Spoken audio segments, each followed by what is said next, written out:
بسم الله الرحمن الرحيم والليل إذا يغشى والنهار إذا تجلى وما خلق الذكر والأنثى إن سعيكم لشتى فأما من أعطى واتقى وصدق بالحسنى فسنيسره لليسرى وأما من بخل واستغنى وكذب بالحسنى فسنيسره للعسرى وما يغني عنه ماله إذا تردى وإن علينا للهدى وإن لنا للآخرة والأولى فأنذرتكم نارا تلظى لا يصلاها إلا الأشقى الذي كذب وتولى وسيجنبها الأتقى الذي يؤتي ماله يتزكى وما لأحد عنده من نعمة تجزى إلا ابتغاء وجه ربه الأعلى ولسوف يرضى۔ یہ سورہ لیل ہے اور لیل کے معنی رات کے آتے ہیں۔ اللہ رب العزت نے اس سورت کے اندر رات کی قسم کھائی ہے اور یہ سورہ مکی ہے۔ سورتوں کے شروع میں جو بسم اللہ الرحمن الرحیم لکھا رہتا ہے اس سے پہلے اس سورت کے نام لکھا رہتا ہے کہ یہ سورہ جو ہے مکی ہے، مدنی ہے، کون سی سورت ہے۔ تو یہ مکی ہے، یعنی نبی علیہ السلام کے مدینہ ہجرت کرنے سے پہلے یہ سورت نازل ہوئی ہے اور اس میں کل 21 آیتیں ہیں۔ یہ سورت بھی ان سورتوں میں سے ہے جو عموماً عشاء کی نماز میں تلاوت کی جاتی ہے۔ اب ہم آپ کے سامنے جو ہے اس کا ترجمہ آسان سا اور اس کی کچھ مطلب جو آسان ہے اس کو بیان کریں گے۔ واللیل اذا یغشا والنہار اذا تجلی، قسم ہے رات کی جب کہ وہ چھپا لے، اور قسم ہے دن کی جب کہ وہ واضح اور روشن ہو جائے، اور قسم ہے اس ذات کی جس نے نر اور مادہ یعنی مرد اور عورت کو پیدا کیا۔ اللہ تعالیٰ نے یہاں 3 چیزوں کی قسم کھائی ہے۔ رات کی قسم کھائی ہے جب رات چھپا لیتی ہے، رات جب ہوتی ہے تو دن چھپ جاتا ہے، رات جب ہوتی ہے تو سورج چھپ جاتا ہے۔ تو رات سورج کو چھپا لے رہی ہے، رات دن کو چھپا لے رہی ہے، تو اللہ تعالیٰ نے اس رات کی قسم کھائی ہے، کیونکہ یہ رات بھی ہمارے لیے بہت بڑی نعمت ہے۔ اگر یہ رات نہ ہو تو راحت و آرام کا سامان میسر نہ ہو۔ اللہ رب العزت نے فرمایا کہ ہم نے رات کو تمہارے لیے راحت و آرام کا ذریعہ بنایا ہے، دن کو ہم نے تمہارے لیے کمائی کا ذریعہ بنایا ہے کہ دن میں تم کماتے ہو اور رات کے اندر تھکے مادے رہتے ہو تو آرام کرتے ہو۔ اور بارہا میں نے بتایا کہ اللہ رب العزت کو حق ہے کہ اپنی مخلوق کی جس کو اس نے پیدا کیا ہے قسم کھا سکتا ہے۔ رات اور دن یہ اللہ کے پیدا کیے ہوئے ہیں، مخلوقات میں سے ہیں، اس لیے اللہ تعالیٰ نے اس کی قسم کھائی کہ قسم ہے اس رات کی جب کہ وہ چھا جائے، چھپا لے، دن کو چھپا لے، سورج کو چھپا لے۔ والنہار اذا تجلی، اور قسم ہے دن کی جب کہ وہ واضح ہو جائے، روشن ہو جائے اور انسان کو ہر چیز نظر آنے لگتی ہے۔ وما خلق الذکر، اور قسم ہے اس ذات کی جس نے نر اور مادہ کو پیدا کیا، مرد کو بھی پیدا کیا اور عورت کو بھی پیدا کیا۔ ایسے ہی جانوروں کے اندر اللہ تعالیٰ نے نر اور مادہ پیدا کیے، تو ہر چیز کے اندر، ہر جانور کے اندر اللہ تعالیٰ نے نر اور مادہ پیدا کیے۔ اللہ نے اپنی بھی قسم کھائی۔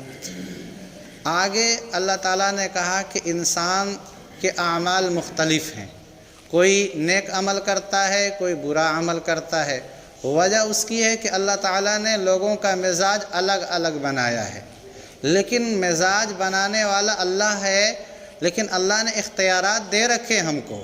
اللہ نے ہمیں آنکھیں دی ہیں، اللہ تعالیٰ نے ہمیں دل دیا ہے، دماغ دیا ہے، تاکہ ہم اپنے دل دماغ کا صحیح استعمال کر کے کون سا عمل نیک ہے، کون سا عمل برا ہے، اس کو جو ہے سمجھیں، نیک عمل کو اختیار کریں، برے عمل سے اپنے آپ کو بچائیں۔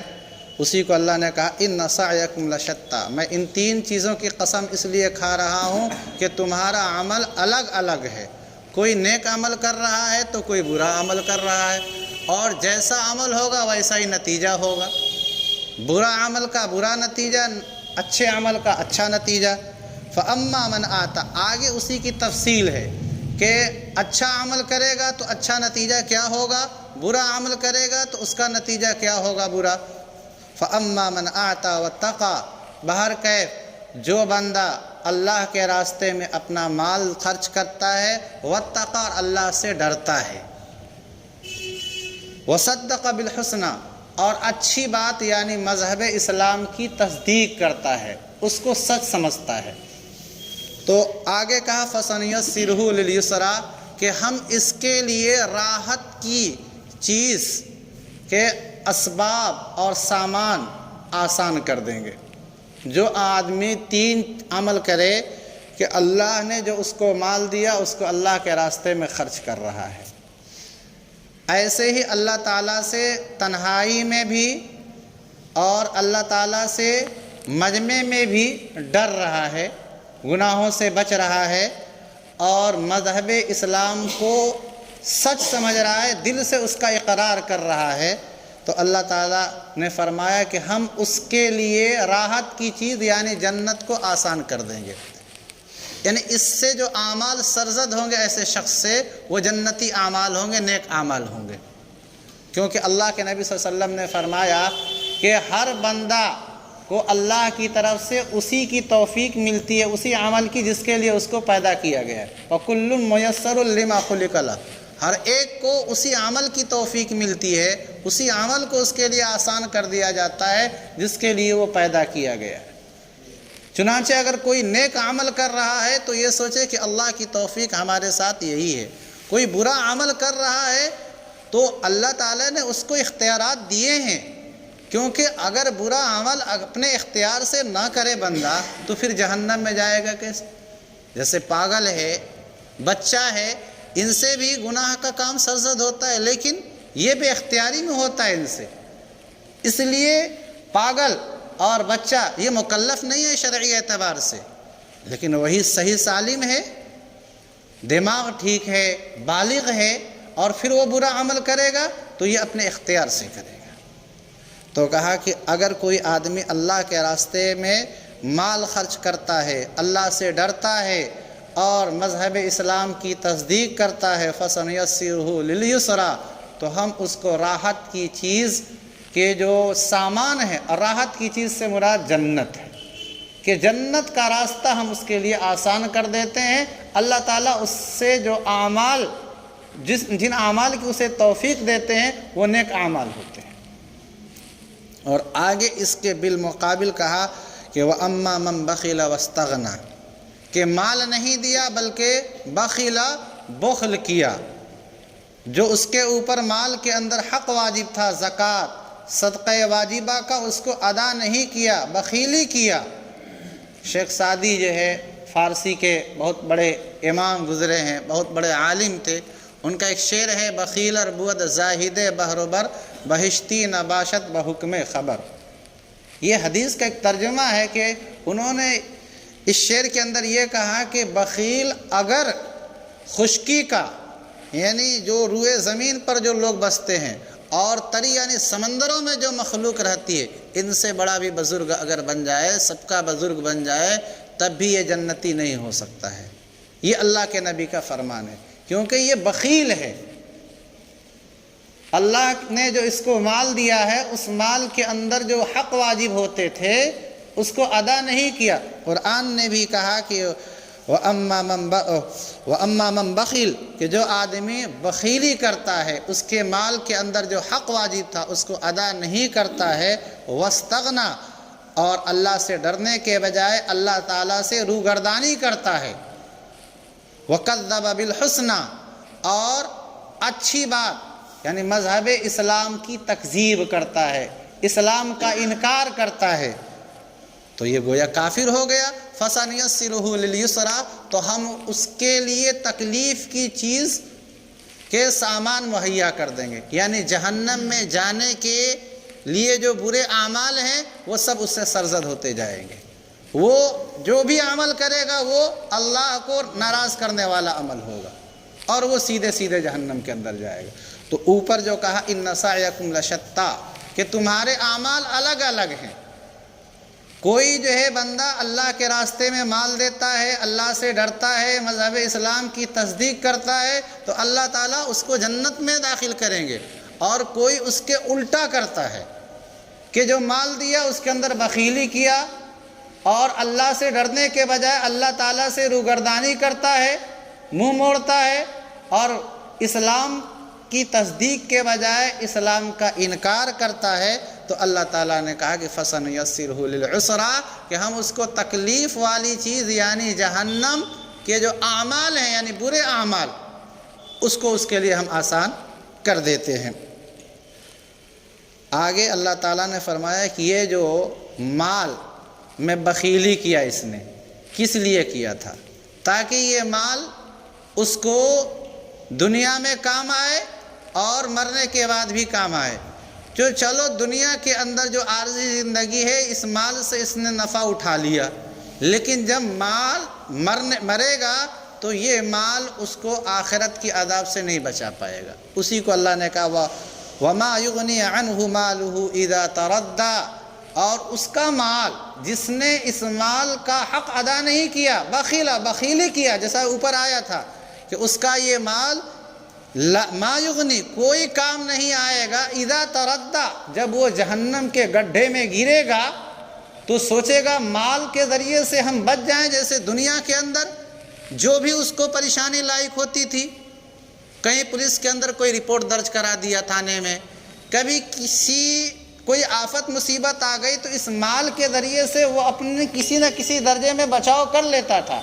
لیکن جب اللہ کے یہاں جہنم میں یہ گرے گا مال نہ دینے کی وجہ، مال کے اندر حق ادا نہ کرنے کی وجہ سے، تو یہ اس کا مال اس کو بچا نہیں پائے گا. وَمَا يُغْنِي عَنْهُ مَالُهُ إِذَا تَرَدَّى اور انسان کا مال جس مال کا اس نے حق ادا نہیں کیا، یہ مال اس کو کام نہیں آئے گا جب وہ جہنم کے گڈھے میں گرے گا. إِنَّ عَلَيْنَا لَلْهُدَىٰ اللہ تعالیٰ کہتے ہیں کہ ہماری ذمہ داری راستہ بتلانا ہے کہ کون صحیح راستہ ہے کون غلط راستہ ہے. اور وہ ہم نے پورا کر دیا کہ تم کو ہم نے بتایا کہ دیکھو جو مال دے گا، مجھ سے ڈرے گا اور مذہب اسلام کی تصدیق کرے گا تو ہم اس کے لیے جنت کے اعمال آسان کر دیں گے. اور جو آدمی بخیلی کرے گا، اللہ تعالیٰ سے منہ موڑے گا، اسلام کا انکار کرے گا تو ہم اس کے لیے جہنم کے اعمال آسان کر دیں گے. تو ان علینا للہدیٰ ہماری ذمہ داری اللہ کہہ رہے ہیں کہ راستہ بتلانا تھا کہ کون سا راستہ صحیح ہے کون سا راستہ غلط ہے، اور وہ ہم نے تم کو بتلا دیا کہ یہ راستہ صحیح ہے یہ راستہ غلط ہے. اب چلنا تم کو ہے. تم یہ نہیں کہہ سکتے ہو کہ اللہ ہم تو مجبور تھے، کہ آپ نے ہمارے لیے تو یہی ہمارا مقدر کیا تھا. اللہ تعالیٰ یہی کہیں گے کیا تم کو ہم نے عقل نہیں دی تھی؟ کیا تم کو 2 آنکھیں نہیں دیا تھا میں نے؟ کیا تم کو ہم نے دل دماغ نہیں دیا تھا؟ وہ کہے گا بالکل دیا تھا.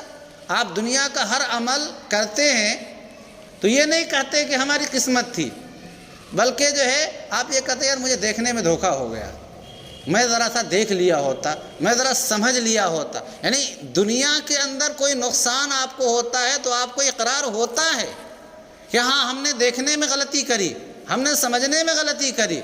تو وہاں آپ اللہ تعالیٰ سے نہیں کہہ سکتے آپ ہماری قسمت میں ایسا لکھے تھے تو ہم کیا کر سکتے تھے، ہم کو جہنم میں کیوں ڈال رہے ہیں آپ. نہیں، اللہ تعالیٰ نے آپ کو اختیار دیا ہے نا بھائی.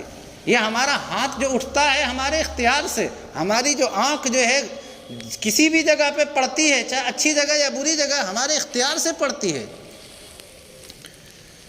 وَإِنَّ لَنَا لَلْآخِرَةَ وَالْأُولَىٰ اللہ تعالیٰ نے کہا ہم ہی مالک ہیں آخرت کے بھی اور دنیا کے بھی. چنانچہ جب ہم دنیا کے مالک ہیں تو دنیا میں ہم نے تم کو کام دیے ہیں، یہ کام کرنا ہے یہ کام نہیں کرنا ہے، نماز پڑھنا ہے نماز نہیں چھوڑنا، روزہ رکھنا ہے روزہ نہیں چھوڑنا ہے. تو دنیا میں یہ کیا، اور آخرت کے بھی مالک ہم ہی ہیں. لہذا جب آخرت میں جاؤ گے تو پھر اب ہم تمہارے عمل کے اعتبار سے تم کو بدلا دیں گے. اگر نیک عمل کر کے گئے، جیسا کہ اما من آتا فَأَمَّا مَنْ آتَى وَاتَّقَى وَصَدَّقَ بِالْحُسْنَى، مال دیا، اللہ سے ڈرا، اسلام کی تصدیق کیا، فَسَنُيَسِّرُهُ لِلْيُسْرَىٰ، تو اس کو اللہ تعالیٰ جنت کے لیے اعمال آسان کر دیں گے۔ تو کہا کہ چونکہ ہم مالک ہیں، دنیا کے بھی مالک ہیں، آخرت کے ہم ہی مالک ہیں، تو دنیا میں ہم نے تم کو احکام دیا کہ یہ کرنا یہ کرنا، تو اس کو کرنا چاہیے تھا، تم کو نہیں کیے، تو اب آخرت کے بھی تو ہم ہی مالک ہیں نا، لہذا ہم یہاں جو چاہیں گے تمہیں سزا دیں گے، جیسا عمل ویسی سزا۔ فَأَنذَرْتُكُمْ نَارًا تَلَظَّىٰ، اسی لیے میں نے تم کو ایک دہکتی ہوئی آگ سے پیچھے ڈرا چکا ہوں۔ اللہ کہہ رہا ہے کہ فَأَنذَرْتُكُمْ نَارًا تَلَظَّىٰ، میں نے تم کو اے انسان ڈرایا ہے ایک دہکتی ہوئی بھڑکتی ہوئی آگ سے، جس کا اوپر ایک طرح سے تذکرہ آیا تھا فَسَنُيَسِّرُهُ لِلْعُسْرَىٰ، کہ ہم تمہارے لیے اگر مال میں بخیلی کیے، اللہ سے روگردانی کیے، اسلام کا انکار کیے، تو تمہارے لیے تکلیف کی چیز یعنی جہنم کے اعمال آسان کر دیں گے، اور اسی لیے ہم نے تم کو پہلے کیا کیا، آگ سے ڈرایا جو آگ دہکتی ہوئی ہوگی۔ لا یصلاھا الا الاشقی، اس جہنم کی آگ میں نہیں جائے گا مگر وہی شخص جو بہت ہی بدبخت ہوگا، یعنی ہمیشہ دیکھیں انسان ہر مسلمان بھی جائے گا، کافر بھی جائے گا، مسلمانوں میں جو برے اعمال کیے اور انہوں نے اپنے برے عمل سے توبہ نہیں کیا، روایت میں ہے کہ اللہ تعالیٰ چاہے تو اپنے فضل و کرم سے معاف فرما دیں اور چاہے تو اسے جہنم میں ڈال دیں، لیکن ایمان کی برکت سے ایک نہ دن وہ جہنم سے نکلے گا۔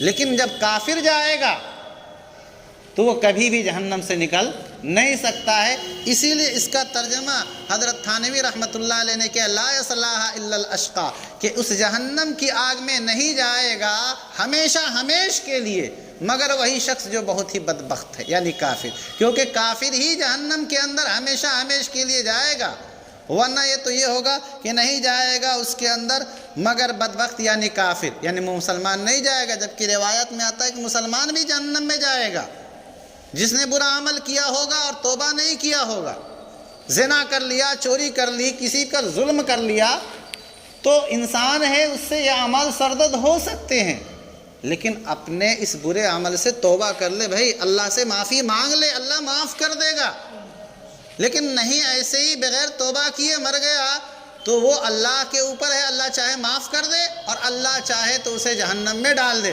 لیکن جب بھی جہنم میں جائے گا تو وقتی طور پر جائے گا، پھر ایک نہ ایک دن اللہ تعالیٰ اس کو جہنم سے نکال دیں گے، لہذا یہاں جو کافر جو جائے گا جہنم کے اندر وہ ہمیشہ ہمیش کے لیے جائے گا۔ الذی کذب وتولی، جس جو بدبخت کی اللہ کا انکار کرتا ہے، وتولی، اور اللہ تعالیٰ سے روگردانی کرتا ہے، کیونکہ کافر ہی اللہ کا انکار کرتا ہے، کافر ہی اللہ تعالیٰ سے، مسلمان اللہ کا انکار نہیں کرتا، وہ اگر یہ بات ہے کہ وہ نماز نہیں پڑھے گا لیکن اللہ کو مانتا ہے، اور کافر نماز بھی نہیں پڑھتا ہے اور اللہ کو بھی نہیں مانتا، اس لیے یہاں ترجمہ جو ہمیشہ ہمیش کے لیے جہنم میں جائے گا۔ وَسَيُجَنَّبُهَا الْأَتْقَى، اور اس جہنم کی آگ سے بچایا جائے گا جو بہت بڑا پرہیزگار ہوگا، الذی یؤتی مالہ یتزکیٰ، جو پرہیزگار شخص اپنا مال دیتا ہے یتزکیٰ، اپنی پاکی کے لیے تاکہ وہ گناہوں سے بچ سکے۔ وما لأحد عنده من نعمة تجزى إلا ابتغاء وجه ربه الأعلى، اور اس بندے پر کسی کا احسان نہیں ہے جس احسان کو یہ اتار رہا ہو مگر یہ اپنے عالی شان اور بلند و بالا رب کی رضا جوئی کے لیے مال دے رہا ہے۔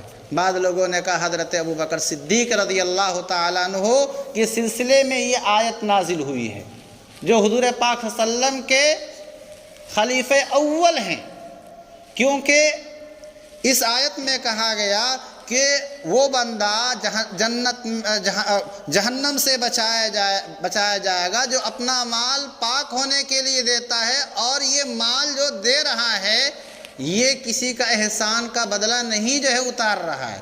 اس کا مطلب یہ ہے کہ احسان کا بدلہ، آپ نے ہم پر احسان کیا اور اس کا ہم بدلہ چکائیں، یہ شرعاً مطلوب ہے کہ آپ اگر ہمارے ساتھ احسان کریں تو ہم بھی آپ پر احسان کریں، لیکن فضیلت کے اندر احسان کا بدلہ چکانا وہ مقام نہیں رکھتا ہے کہ آپ ابتداءً احسان کریں۔ تو فرمایا کہ یہ بندہ جو ابوبکر صدیق ہے یہ جو احسان کر رہا ہے یہ جو نیک عمل کر رہا ہے یہ اپنے پروردگار کو خوش کرنے کے لیے کر رہا ہے، کسی کا احسان کا بدلہ نہیں چکا رہا ہے کہ اس نے بلال کو آزاد کرائے تو بلال کو غلامی سے نجات دلایا ابو بکر نے، تو بلال کا کون سا احسان تھا ابو بکر کے اوپر؟ ابو بکر نے اپنا مال خرچہ کر کے ہی تو بلال کو غلامی سے نجات دلایا۔ تو حضرت بلال رضی اللہ تعالیٰ عنہ نے کوئی احسان نہیں کیا تھا، اور یہ کیوں کیا حضرت ابو بکر نے؟ غلامی سے ان کو اللہ کو خوش کرنے کے لیے۔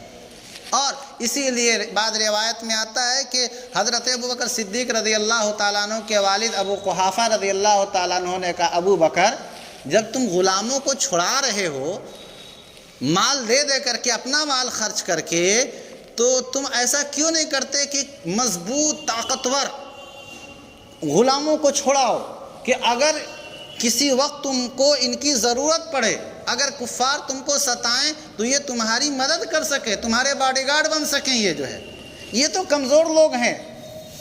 تو حضرت ابوبکر صدیق رضی اللہ تعالیٰ عنہ نے کہا، ابا میں اس لیے نہیں ان کو غلامی سے آزاد کرا رہا ہوں کہ ان سے ہم کو کوئی نفع اٹھانا ہے، ہم تو اللہ کو خوش کرنے کے لیے ایسا کر رہے ہیں۔ قرآن یہی کہہ رہا ہے، وَمَا لِأَحَدٍ عِنْدَهُ مِن نِعْمَةٍ تُجْزَى۔ یہ جو نیک عمل کر رہا ہے، مال دے رہا ہے، مال دے کر کے بلال کو چھڑایا اور بھی جو ہے غلاموں کو چھڑایا جو ابو بکر نے، تو ان غلاموں نے ابو بکر پر کوئی احسان نہیں کیا تھا۔ آخر کیوں مال دے کر کے ابو بکر نے چھڑایا ان کو؟ فرمایا اِلَّا ابْتِغَاءَ وَجْهِ رَبِّهِ الْأَعْلَىٰ، اپنے عالی شان رب کو خوش کرنے کے لیے ابو بکر نے کیا۔ اس کا مطلب یہ ہے کہ ابو بکر کا اخلاص جو ہے یہ اس مقام پر ہے جس مقام کو جو ہے انبیاء ہی پا سکتے ہیں، کسی انسان کے بس کی بات نہیں ہے کہ وہ ابو بکر کے اخلاص کو پا سکے جائے۔ چنانچہ کئی مقامات پر حضرت عمر رضی اللہ تعالیٰ عنہ نے تمنا کری کہ میں ابو بکر سے فضیلت میں اور اللہ کے راستے میں دینے میں بڑھ جاؤں، لیکن وہ جو مقام ابو بکر کا تھا وہ نہیں مل پایا۔ چنانچہ ایک موقع پر سارا گھر کا مال لا کر کے دے دیا حضرت ابو بکر نے، اور حضرت عمر رضی اللہ تعالیٰ عنہ نے آدھا لا کر کے دیا، اور سوچا آج تو میں ابو بکر سے بڑھ جاؤں گا۔ پوچھا ابو بکر تم نے کیا دیا؟ کہا جو تھا سب لا کر کے دے دیا، گھر والوں کے لیے صرف اللہ اور اس کی رسول کی خوشنودی چھوڑ کر کے آیا ہوں۔ ابو عمر تم نے کیا کہا؟ میں آدھا مال لے کر کے آیا ہوں۔ تو اس موقع پر حضرت عمر نے کہا کہ میں ابو بکر سے کبھی بھی فضیلت میں نہیں بڑھ سکتا ہوں۔ حالانکہ دونوں کی بیٹی حضرت ابو بکر صدیق رضی اللہ تعالیٰ عنہ کی بیٹی بھی حضور کے نکاح میں، اور حضرت عمر رضی اللہ تعالیٰ عنہ کی بیٹی بھی نکاح میں، دونوں گویا کی جو ہے سمدھی ہیں، لیکن بہرکیف ابو بکر کا مقام تو ابو بکر کا والا مقام ہے، حضرت عمر کا مقام ان سے نیچے ہی ہے۔ لہذا بعض لوگوں نے کہا اس آیت کے اندر جو جس شخص کا تذکرہ ہے اس سے مراد کون ہے؟ حضرت ابو بکر صدیق رضی اللہ تعالیٰ عنہ، لیکن بہرکیف حکم سب کے لیے ہے کہ جو بھی ہم راہ خدا میں دیں تو اللہ کو خوش کرنے کے لیے۔ اور آگے اللہ نے کہا وَلَسَوْفَ يَرْضَىٰ، اور جلد ہی یہ انسان جس نے مال دیا ہے اللہ کو خوش کرنے کے لیے دیکھ لے گا، جلد ہی وہ راضی ہو جائے گا، یعنی اس کو اللہ تعالیٰ اتنا نوازیں گے آخرت میں بھی، دنیا میں تو دیں گے ہی کہ وہ کبھی بھی اس کو جو ہے اپنے خرچ کیے ہوئے پر ملول اور ناراضگی نہیں ہوگی۔ اللہ تعالیٰ ہم سبوں کو بھی جو ہے اپنی اس قرآن کی صورت کے اندر بیان کیے ہوئے مضمون پر عمل کرنے کی توفیق مرحمت فرمائے۔ دعا کر لیتے ہیں ہم لوگ جو ہے۔ الحمد للہ رب العالمین والصلاة والسلام علی سید الانبیاء والمرسلین۔ ربنا ظلمنا انفسنا وان لم تغفر لنا وترحمنا لنکونن من الخاسرین۔ رب اجعل لي مقیم الصلاة ومن ذریتی ربنا تقبل دعاء۔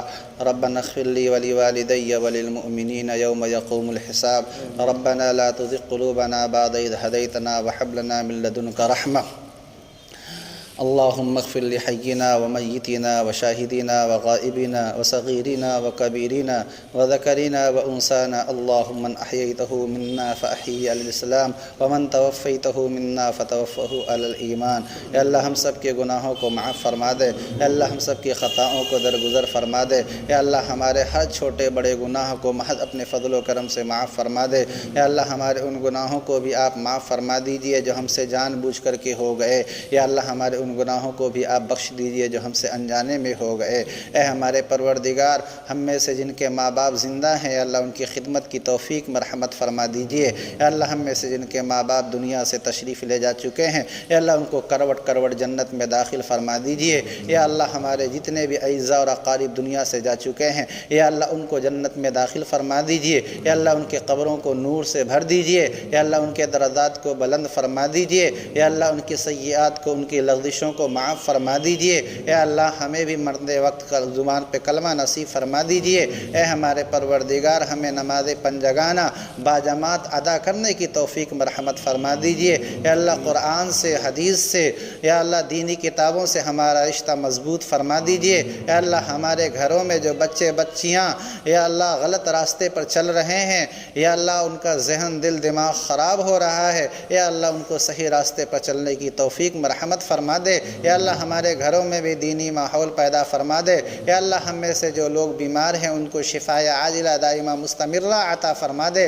یا اللہ اس مجلس کے اندر جو لوگ شریک ہیں یا اللہ ان سب کی مغفرت فرما دیجئے. یا اللہ ان سب کی جائز تمناؤں کو مرادوں کو پورا فرما دیجئے. یا اللہ ہم سب کے دلوں کے اندر کچھ جائز تمنائیں ہیں جو یا اللہ ہماری زبان پر نہیں آ رہی ہیں لیکن یا اللہ تو ہمارے دلوں کے حالات کو جانتا ہے. یا اللہ ہم جن جن حالات سے شکار ہیں دوچار ہیں یا اللہ ان حالات کی ہماری اصلاح فرما دے. یا اللہ ہمارے اوپر رحم فرما دے کرم فرما دے. اے ہمارے پروردگار تیرے رحم و کرم کی جھولی میں کوئی فرق نہیں آئے گا. یا اللہ ہم کمزور بندوں کا جو ہے بیڑا پار ہو جائے گا. اے ہمارے پروردگار ہم سبوں کا بیڑا پار فرما دے. یا اللہ جو کچھ ہم نے پڑھا پڑھایا سنا سنایا یا اللہ ان سبوں کو ہمارے لیے ذخیرہ آخرت بنا دیجئے. یا اللہ ہم میں سے جو لوگ مقروض ہیں یا اللہ قرض کے بوجھ میں دبے ہوئے ہیں یا اللہ غیب سے ان کی مدد فرما دیجئے. غیب سے ان کی مدد فرما دیجئے. یا اللہ ہم سبوں میں سے ہم لوگوں میں اکثر لوگ کاروباری ہیں یا اللہ ان کے کاروبار میں برکت عطا فرما دیجئے. یا اللہ رزق حلال عطا فرما دیجئے. یا اللہ جو خسارے اور نقصانات ہو رہے ہیں یا ہونے کے امکانات ہیں یا اللہ ان کو دور فرما دیجئے. یا اللہ تجارت کو ہمارے لیے دنیا اور آخرت دونوں کے لیے نفع بخش بنا دیجئے. سبحان ربک رب العزت عما یصفون وسلام علی المرسلین والحمد للہ رب العالمین.